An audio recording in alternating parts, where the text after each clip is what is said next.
Here's a story for you. So, a few years ago, I had a house in LA that I put up for sale. I had lived in LA for too long and I was quite bored with it. I moved to New York and started working there in my company headquarters. I wasn't in need of urgent money because I was comfortable and my family was quite well off. So, I met with a real estate agent and asked her to find a buyer. A few weeks after moving to New York, I received a call from one of my neighbors. Let's call her Mrs. H. Mrs. H and I had a great relationship. She was always busy, but she made sure to have brunch with me once a month. That was our thing. I took the call and asked Mrs. H how she was doing, and she questioned if I was shifting back to my house. It was bizarre. I had no intentions of getting back to LA. I asked her the reason why she felt that way, and she told me that she saw a few people go in and out of the house with suitcases. I had a few things that needed to be packed. There were also reparations and renovations to be made. Perhaps she was just mistaking workers for someone else? Later that day, my grandmother asked me to visit her for her birthday. She lived in Valencia, which was a 40-minute drive from LA. Getting that call from Mrs. H made me a bit alert. I thought I'd meet my realtor too and check the house once. I had lived in that house for about 12 years, so I was still sitting on the fence about the idea of selling it. I flew to Valencia on Friday morning and decided to go to LA on Monday. I asked a friend to accompany me to LA. We thought we'd rest there for 3 days or so and fly back to New York next Friday. We reached LA and decided to first check out the house and then meet the realtor. However, I didn't anticipate what was going to happen next. We saw a tacky white table arranged on our front lawn. A few women in their mid or late 60s stood in front of the table. The bush poppies that I planted were removed. The giant mimosa tree looked smaller than before. I realized that some of its branches were cut. And there were some ugly benches placed on either side of the lawn. I had been gone for merely 4 weeks and my front yard was a mess. What in the world was happening? I had no idea. They were misusing my place. The front door was open and a woman stepped out of the house. She was humming a song and carrying a plate of chips without any care in the world. I clapped loudly to get their attention. The women looked at me and started whispering amongst themselves. "What do you want?" one of the women yelled in a rude tone. I was running out of patience. I stormed angrily towards the lady carrying the plate and threw the chips on the lawn.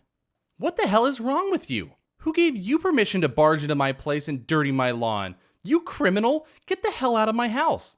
I will sue you for trespassing," she barked. I scoffed.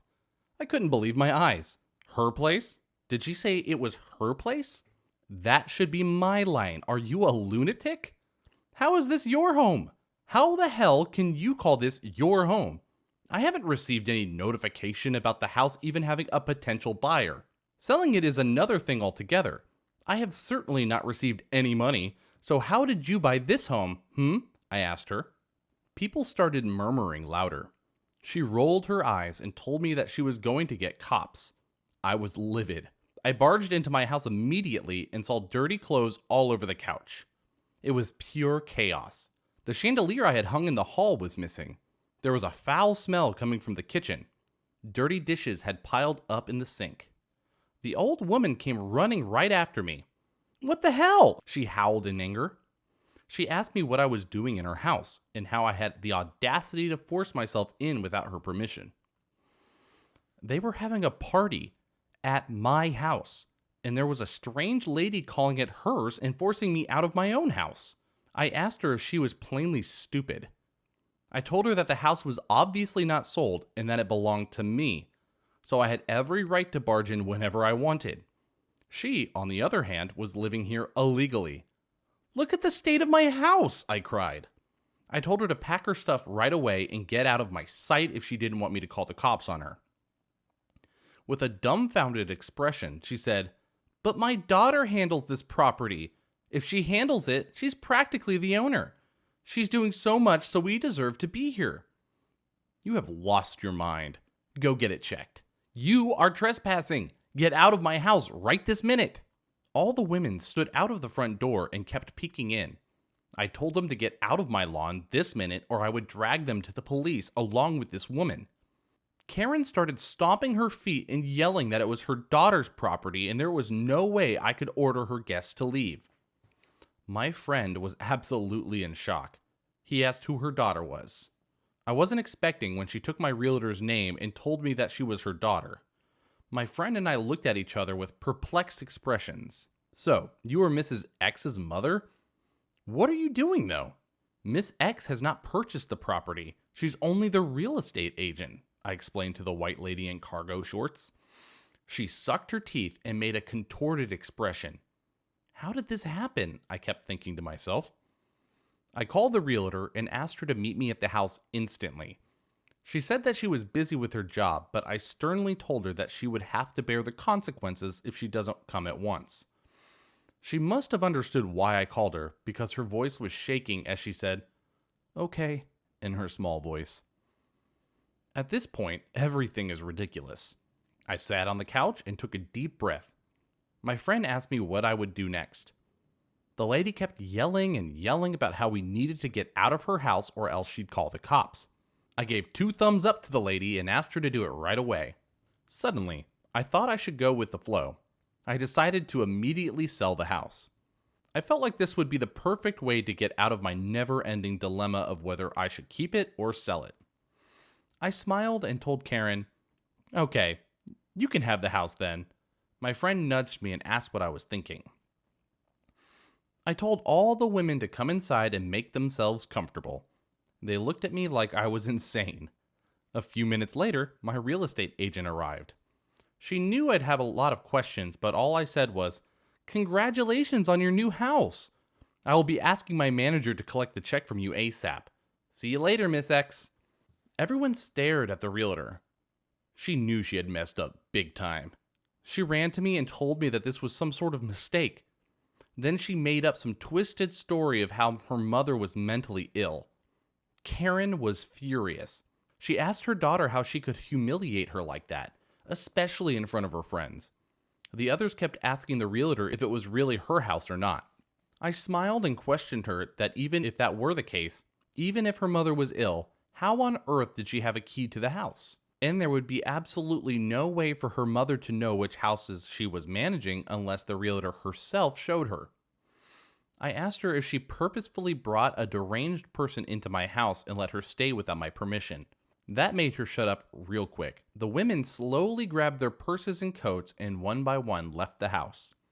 Karen kept pleading with them to stay, but they didn't. I told the realtor that I will be talking to her agency real soon, and she will have to pay for the damages and rent for the month since her mother practically lived in my house. The realtor looked like she'd burst into tears. Karen, however, was Karen. "Get out of my house, you imbeciles! They gave you the property to handle, right, X? So how can they come back to your house now? It's our property because you gave it to us. You gave her!" Karen barked. My friend told her that it was not how any of it worked. I called the cops in front of them and told them to arrive as soon as possible. I also called Mrs. H's lawyer and my old manager. Then I called the real estate management firm and explained to them what had happened. They were beyond surprised and told me that they would investigate it themselves. I looked at the pathetic mother-daughter duo. Karen kept asking her daughter to get us out of the house. My manager shortly arrived with the lawyer. I told everyone what had happened and how they were illegally living at my home after I had just handed it to her to find a customer. Karen stood up and declared, "This is our home. If people give gifts, they don't take it back. So if she's handing her house to us, doesn't it become ours? She's a real estate agent. That's what she does. She manages the house, so shouldn't we get the house to live in? It's only fair. Since she's a realtor, that means that the house also belongs to me." I asked Karen if she was certain that her job was such a huge responsibility that she should be given the house in return. Karen didn't say anything. I asked for a pen and wrote the amount on a piece of paper. Then I handed it to Karen and asked her again if she thought her daughter deserved this much money to simply handle a house. I watched Karen's face fall. She gulped and still quietly mumbled that it was her house. Her voice was hoarse, and it was visible to her how there was no way her daughter could afford it. The cops arrived just a few minutes later. I explained to them how the realtor abused her power and used my property as she saw fit, and how the mother was trespassing and illegally living at my home. The cops asked them to come to the police station. Karen silently followed the police officers. Miss X had to pay a heavy fine to me. She also had to pay for the damages that were done to my property. Last I heard, the management company fired the realtor and she had a hard time finding a job anywhere in the city. So I was a trucker for a while, and that comes with plenty of stories of crazy things in so many places.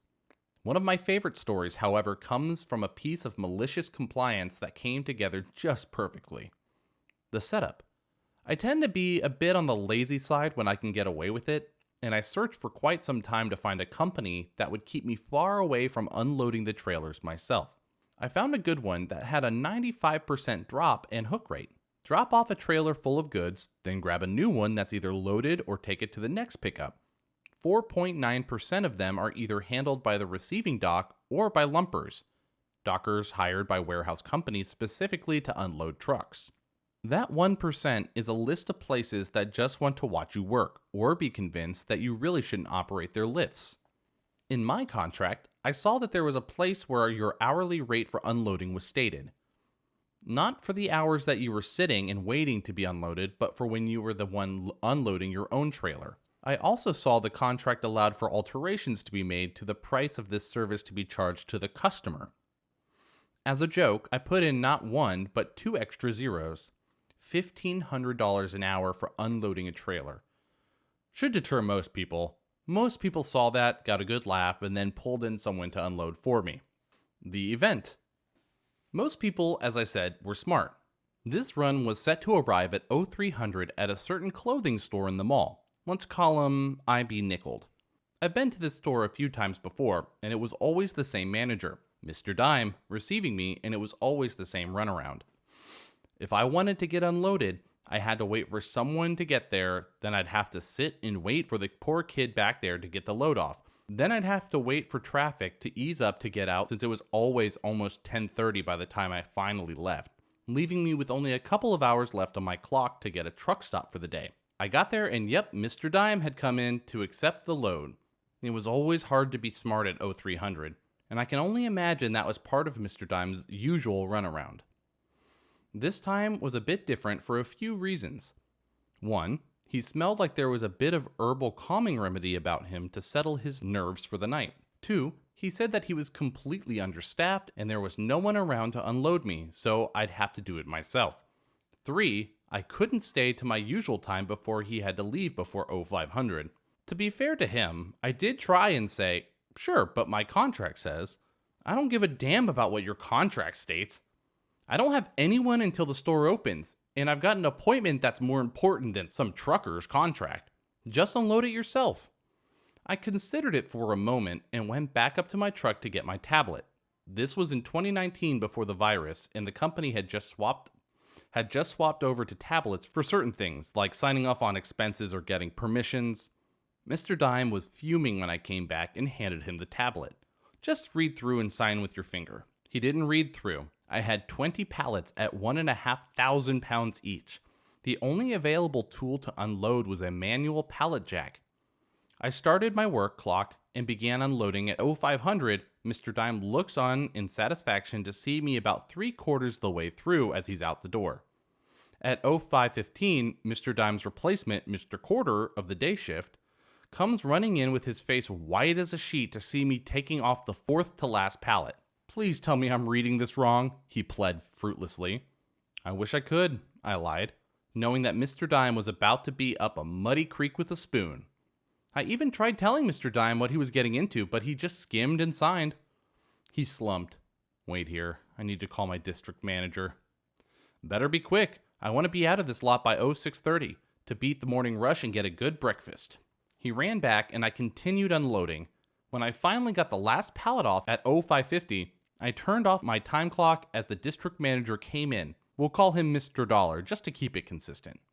Followed both by Mr. Quarter, who was looking somewhat relieved, and by Mr. Dime, who was somewhere between terrified and furious. You're Mr. Arrow, Mr. Dollar asked, holding a printout and looking at it for the name. That's me, I agreed. I take it they sent over the contract Mr. Dime signed. Yes, and that's just it. Mr. Dime is accusing you of forging his signature on this since there's no way he'd sign off on a multi-$1,000 contract just to unload a trailer. Especially since he claims you insisted on unloading it yourself. I whistled. That's a heck of an accusation. Hey, is that CCTV I see up in that corner over there? I asked, knowing full well that the entire loading dock was covered by a slew of cameras. The one I pointed out was positioned just right to catch the whole conversation at the door. Mr. Quarter, get the footage, Mr. Dollar said. We don't have audio, but we do have visual on them. Mr. Dime lost his fury and now just looked petrified. The fallout. One review later, and I was grinning like a loon back to my truck. I called my manager, booked some home time, and walked away with enough money to last until the end of the month. The next time I went into that IB nickel, there was a new, much more sensible manager who always had a man on staff to unload the trucks. Edit. Some typos, and to clarify a few things. 1. Yes, I milked it a bit, though not as much as some people might think. As I said, I was regularly there from 0300 to 10:30 at the latest. Throw on top of that the fact that I've never been the healthiest individuals and it took me that long to keep from hurting myself. This was during the summer in SoCal, and even at night it was still around 90 degrees Fahrenheit outside. Hotter in the trailer without any air conditioning. A fat man with no AC is going to take all the time he wants. 2. Why didn't Mr. Dime do any of this himself, and why did he lie? Truckers tend to get the short end of the stick, even when we're regulars in a place. This was the 5th or 6th time I'd been there, spread out over the course of 4 months or so. So I was familiar enough that I was recognized at the dock, but not so much so that they really cared to keep track of it. The manager figured he could probably get away with shafting me since he claimed I didn't like how long I was waiting.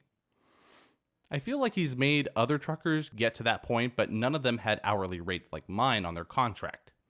He's just one of many that thought he could get away with blaming it on that damn trucker when it went wrong for him. 3. What happened while we watched the video was pretty anticlimactic. The recording was on Mr. Quarter's phone when he came back and was pretty low quality, but you could still make out that I argued with him about unloading for a minute before coming back, and he did indeed sign it. Mr. Dollar said, "You can go, Arrow. Mr. Dime, go wait in the office now." I got going while the going was good.